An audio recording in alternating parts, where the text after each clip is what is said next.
Barangay Bugo sa Cagayan de Oro City padayon ang suliran nga ginatubang sa pagpaggang sa illegal nga droga sa ilang barangay bisan pa man padayon ang programa nila batok nini. Ani ang balitang barangay ni Cyril Chavez. Illegal nga droga.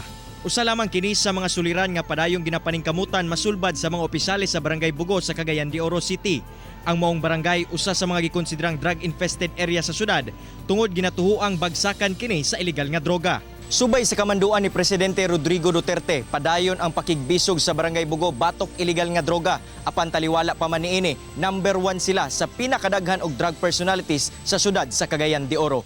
Sumala ni Barangay Captain Vic Talingting, number 1 priority nila ang pagpakgang sa illegal nga droga. Gani sa milabayng tuig, migasto ang barangay og 1 million pesos alang lamang sa CBRP o Community-Based Rehabilitation Program. And besides, dako kayo ang gasto namo sa barangay no, sa among era nga unta magamit pa unta namo na siya sa daghan pa kay mga butang like halimbawa mga maintenance sa among mga katigbulangan sa ilang high blood. Ila usab panawagan nga wag tangon ang plea bargaining agreement alang sa mga madakpan sa illegal nga droga tungod sagad kuno nila mubalik ra gihapon sa illegal nga binuhatan. Ang nahitabo man gud, we are putting our lives in risk, in danger.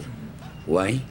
Kung ikaw ang akong tagag-informasyon ako ang pulis, PDEA, dakpon ka, may balo ka nga si Kapitan o si Chief Tanod o si Kagawad ang nagsumbong sa imo, kung sa imong bation inigawas nimo. Kauban si James Yap sa kamera. Ako si Cyril Chavez para sa One Mindanao.